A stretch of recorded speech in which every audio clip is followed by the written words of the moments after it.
Assalamualaikum warahmatullahi wabarakatuh. Perkenalkan, nama saya Nurul Fatihah dari Kimia Universitas Negeri Padang.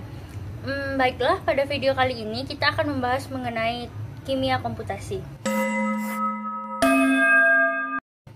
Kimia komputasi merupakan cabang ilmu kimia yang menggunakan hasil teori yang diterjemahkan ke dalam sistem komputer melalui simulasi komputer untuk menghitung sifat-sifat molekul dan perubahannya.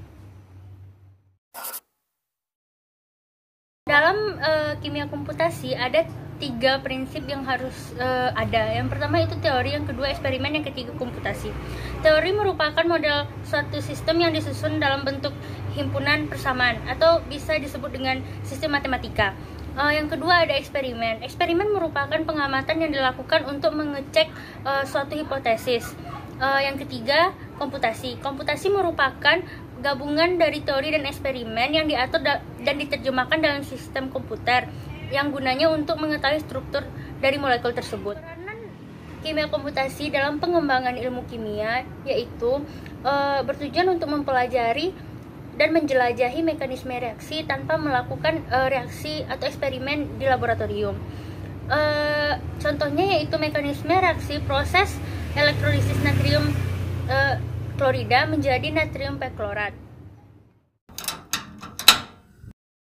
Banyak yang menanyakan apakah komputasi bisa menggantikan eksperimen.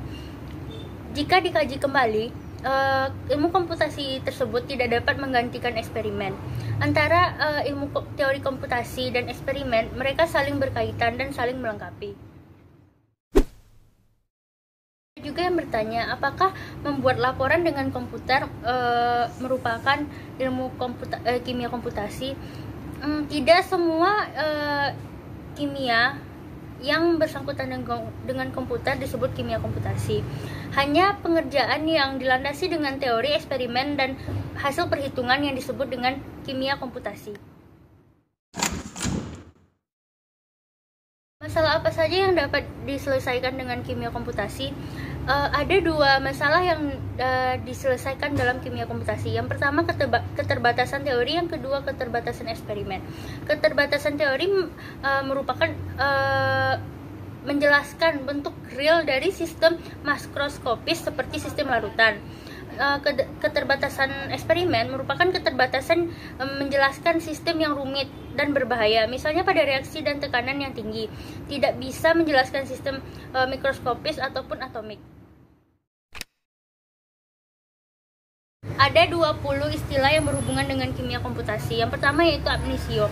Ab initio itu merupakan teori-teori dengan prinsip-prinsipnya tanpa memasukkan data dari eksperimen.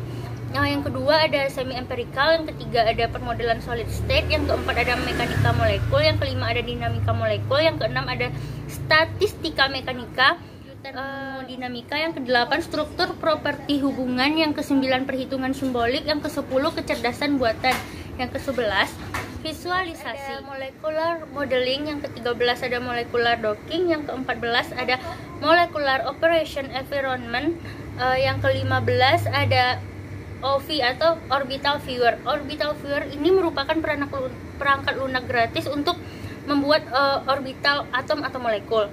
Yang ke-16 ada kimia kuantum, yang ke-17 ada balls and stick. Balls and stick ini merupakan perangkat lunak 3D dalam pembuatan kristal atau atom-atom kimia. Yang ke-18 ada teori fungsional kepadatan, yang ke-19 ada komputasi sains, yang ke-20 kombinasi linear orbital atom. Kenapa kimia komputasi ini sangat diperlukan dalam pengembangan ilmu kimia?